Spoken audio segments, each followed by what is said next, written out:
Hello and welcome to this very special edition of Side Retired, the MLB podcast. It is Dylan, joined alongside Jack, and today we have a very special guest with us. So before we introduce our guest, Jack, how are you doing today? Excellent. Hopefully we're in the midst of one of the longest, strangest weeks of the lockout yet, with both sides seeming to be in a stalemate, not moving in either direction in the negotiations. But, we're very honored to have our guest, Mr. Bob Nightengale, with us. So how are you doing? And we'll start off with our first question. Hey, Jack. Thanks, Dylan. We're now on Wednesday of the day 3 of this week. The players have just called in. Garrett Cole and Andrew Miller have just joined, but it seems like despite all the positive reports early in the week, both sides really haven't moved much on their core economic issues. So what do you make of it? Is it looking like there's no chance of them solving this crisis, ending the lockout before the Monday deadline? Is there hope to be had, or is missing games now inevitable? Well, yeah, it's been strange. They actually got more done in New York with only meeting once every 10 days or so than meeting face-to-face in Jupiter, Florida. Yeah, 3 straight days, very, very little progress. And, the Major League Baseball told the union on Wednesday, kind of reiterated, if we don't have a deadline, if we don't get a deal done by Monday, February 28th, the season's going to have to be delayed. If the season's delayed, we are not making up the games to double headers or going into mid-November, you're going to lose pay. The union responded by saying, well, if you do that, then, we're not going to give you expanded playoffs. We're not going to wear the patches on uniforms like you want, that sort of thing. So it's almost like, a term paper. Everybody waits to the deadline to get something done. And I think in this case, they realize that they got to get something done by next week. I still believe they can go a few days past February 28th, but they certainly have to get something done by next week to make sure the season starts on March 31st. So I think one of the things that both sides seem to be on board with, I know Commissioner Manfred did mention this already in one of his earlier press conferences, the universal DH. So is that something that I guess they've agreed to that, even though they don't have a full agreement yet, or is that still a negotiating chip that either side can use, anything like that?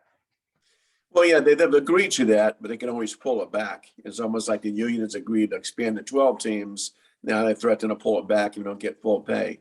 So, but realistically, both sides want a universal DH. They could have had it last year, but I think the MLB was holding it off for negotiations.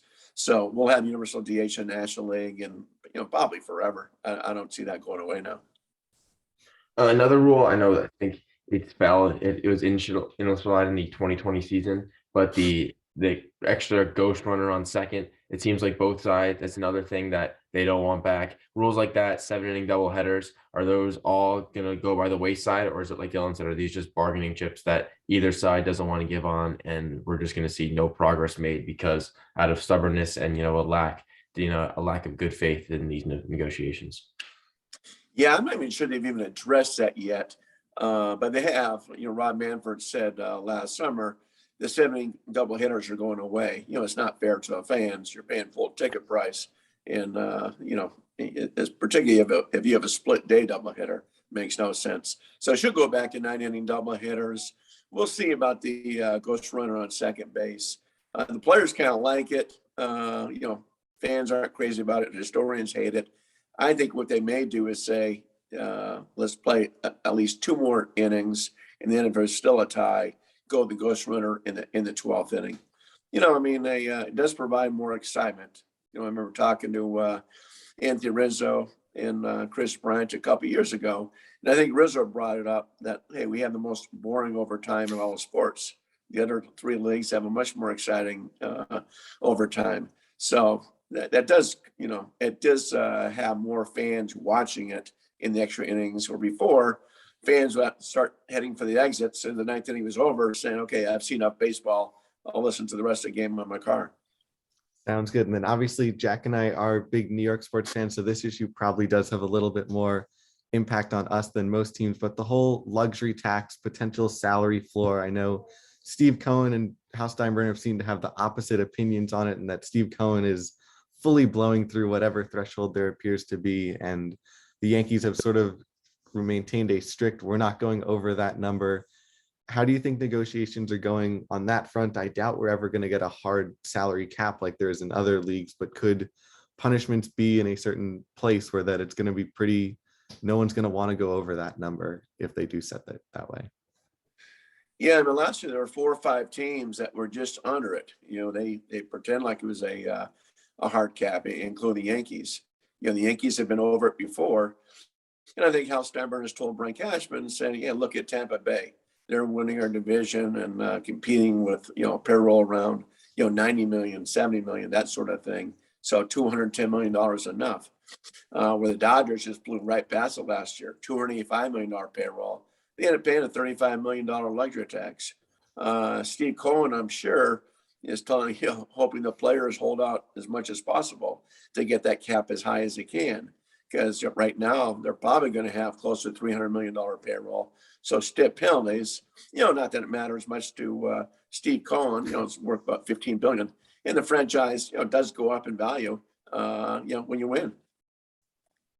And so, yeah, we'll shift now to post lockdown because hopefully, I mean, there is an end in sight. There is light at the end of the tunnel. We just don't know when that's going to be. Is it true? Like back before the lockout, we saw a huge frenzy of signing, 72 hours prior to the lockout was initiated. Are we going to see that again once this lockout does end? And who do you think are going to be the big players in the second coming of free agency? Yeah, I think it should be a wild. I'm not sure first 72 hours. If it was first 72 hours, it means some teams and agents are cheating because you're not supposed to talk during lockout. But yeah, it should be a wild first week for sure. Carlos Correa is still the big guy out there. We'll see what happens. The Dodgers are the X factor there. The Yankees have insisted all along that they're going to, keep the young kids that they don't want to pay, Correa $300 million. If he wants to go short term, fine, but not now. So, but yeah, he's a big fish out there. Freddie Freeman, everybody's always assumed that Freeman was going back to Atlanta. He does not want to leave. Atlanta doesn't want to lose him. We'll see. It's the same thing. The Dodgers are X factor there. They could use him, particularly with the DH coming to the National League. Those are the big two guys. Kenley Jansen's a free agent as far as relievers with the Dodgers. Clayton Kershaw, is out there. But more position players, a lot of position players out there, like an Anthony Rizzo, Kyle Schwarber, that sort of thing. I know this is probably on the top of Jack's mind as a Yankee fan, and there is that whole, will they spend $300 million on Correa? Will they go get Freddie Freeman a Matt Olson trade? I think it's safe to assume they'll probably make one of those moves because I doubt they're walking away from this offseason with Andrelton Simmons or someone like that as their big acquisition. Do you think that's a fair sort of assumption to make? Yeah, I can't say Korea. I remember talking to the Yankees in August and September about that, and they love the young kid coming up, Anthony Volpe, thinking that he'll be a star. And scouts agree that they think this guy will be a perennial all-star. So that's why they don't want to invest a lot of money in a shortstop. But yeah, first base they could use that. They could always bring back Anthony Rizzo for a whole lot cheaper, probably under $70 million, than a Freddie Freeman. And Freddie Freeman's looking for 6 years at about 180 to 200. So, at least the teams have leverage. I think the teams will be the driver's seat when this lockout ends because everybody's been scrambling for a job and players can't sit around and really negotiate long because if they don't take that deal, somebody else will.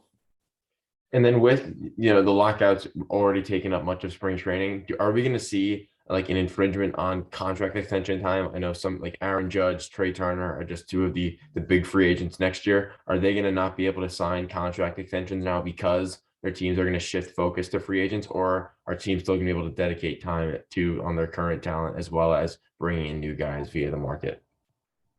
Yeah, I think they'll push those talks back. I mean, you can always talk during the season. I know players say, once the season starts, but, if someone comes with a good deal, you're going to take it. The Yankees have always, taken the position that, we can outspend anybody if we want. So we can let Aaron Judge be a free agent and have him see what's on the marketplace, just like it did with Derek Jeter and still bring him back. Trey Turner's case, he's from Florida. He did not want to be traded in the first place. I think he'd love to go back east. So we'll see. We'll see how happy he is with the Dodgers. Obviously, Max Scherzer wasn't that thrilled, or else he would have gone back to LA. So we'll see what Trey Turner is thinking. But he should be the next $300 million player next offseason. I guess we did just mention the Dodgers. So I guess following up on that, they are a team that usually spends a lot. They've been awfully quiet this first half, I guess we can call it, of the offseason. They lost Scherzer, they lost Corey Seager. There's a lot of uncertainty as to what's going to happen with Trevor Bauer, and Clayton Kershaw is still a free agent. So there's a lot of moving pieces there that they don't look like the powerhouse Dodgers that we know they are, but technically they still have tons of stars in the Turners. They have Cody Bellinger, they have Mookie Betts, they have Walker Buehler. So could you see the Dodgers, similar to the Yankees, potentially making a huge splash in Freeman, Olson, someone of that nature, to sort of bring them back to the favorite for the World Series like they normally tend to be each year? Yeah, I could see them for sure, making an offer for Freeman. Remember now, they've never given a free agent more than a 4-year contract. So that's got to change if they bring in Freeman. Could trade Olson. They certainly have the prospects to get a Matt Olson. And Freeman does live in Orange County. So it's a great fit for him, staying at home and playing for the Dodgers, even though he grew up an Angels fan. But you're right. But I think they're a little embarrassed by what happened last year, to have a payroll of $75 million more than anybody else, and not going to the World Series. I think that stung. So it cost them about $35 million in penalties. That doesn't include, the $35-40 million for Trevor Bauer. So they squandered a lot of money last year. Yeah, so I know the Trevor Bauer at the Mets connection, so I'll draw a segue over there. But the Mets were probably the winners of the free agent, or the worthy winners of free agency prior to the lockout. Are they still going to be active, even though they signed Starling Marte, Max Scherzer? Or are we going to see them, put it on the brakes a little bit, or Steve Cohen really, like, the madman people make him out to be, that the luxury tax is just a suggestion and he's going to blow past it even more than he has? It sounds like they're going to get at least one more player. So that they still want to be very aggressive. They could be the first team with a $300 million player. So, yeah, I don't think it's going to stop them. If you're the Mets fan, the one thing you worry about is that every single year, whoever wins the winner seems like they struggle. I mean, remember San Diego Padres last year? They were the winner. Padres were the winners a few years ago. But it seems like whoever makes a big splash, the expectations get so high, tough for these teams to live up to it. A lot of new players with the Mets, a lot of talent. Should be their fun division. Atlanta is not going away. Remember, Atlanta, won the World Series with all the injuries, without Acuna, without an outfield, and here they were. So those guys are all coming back, including Marcell Ozuna. We'll see about Freeman, but if they don't bring Freeman back, they'll probably trade for an Olson or something like that. Yeah, it's a good point about the winner of the free agency, because I think you just gave me PTSD to the Yankees signing Garrett Cole and thinking they had the World Series in the bag just to get eliminated a third of the payroll. So yeah, it always happens. Yeah, we all get excited and whatever team does the off season, but it never seems to translate. Fingers crossed. I have the Citi Field poster behind me that we can break that curse next year, and that the Mets offseason will hopefully translate. But I know there's definitely the sentiment of the Mets will always Met, and something will naturally go wrong, or something will naturally, go unexpected for them. But fingers crossed that can change this year. I know a couple other questions, because we did sort of hint at our friends that, hey, we're going to have someone pretty important on with us this week. And so a couple of them asked, since our audience is mainly high schoolers, college guys who love and follow baseball and maybe one day want to work in the industry, do you have any suggestions sort of for guys who are, I guess, like Jack and I, who are just starting in the baseball world? What's the best way to sort of dabble in, try to get your foot in the door? Sort of, obviously you're very successful in working in the baseball industry. So any tips for younger guys who might want to work in baseball in the future and sort of, talk about the game that we love? Yeah, just to get your feet wet with experience as soon as you can, no matter how low the position is. When I was coming to San Diego Padres, Theo Epstein was just a public relations assistant, and now he's going to the Hall of Fame as executive one day. Nick Kroll, the GM of Cincinnati Reds, was a ball boy that when the Oakland A's had that 20-game winning streak and had the Moneyball movie. So no matter how low it is, and some guys are groundskeepers and stuff like that, just to be there and make connections, and people see your work ethic and your how much you love the game. Take those jobs. Don't sit around and wait for a great one. Because as long as you're around and see people, that opens up a lot more doors than just having a great resume. Yeah, so now you've mentioned like some of the starter jobs. You're on the other end of the spectrum. I'm just curious because during the trade deadline, Dylan and I would be up till 2 a.m. together, refreshing Twitter, notifications on for like the sensational six of the reporters who break the news. So what's that what's that grind like where you're either in the midst of the off season or it's July 30th and you're competing, you have your sources giving you information, and you're trying to be the first one to break it out on Twitter and get the notification rush. What's that grind like? And I'm just curious, how you prepare for that. Anything you want to share with an audience that's very intrigued with that type of life? Yeah, it's really wild at the trade deadline because you're going to sleep, you're keeping your phone on in case news breaks middle of the night. The big thing is to find out what's real and how much you trust those sources. 98% of the time, a lot of these trade stories are done by the agents. The agents will call up a reporter and say, my guy just got traded. So a lot of times you'll see just a half of a trade and not the full one. The best sources to have are the ones with teams, because they can give you the full trade, what prospects are involved, and that sort of thing, instead of just a trickling thing. But the agents have controlled a lot of the trade talks in recent years. Sometimes in exchange for favors, that sort of thing, which the ugly side of the business. But yeah, the trade deadline is a wild time because at least something has to be done. Where in the winter in baseball, except for the 72 hours before the lockout, is a slow period. You never know when anything's going to break, so you're kind of always on guard a little bit.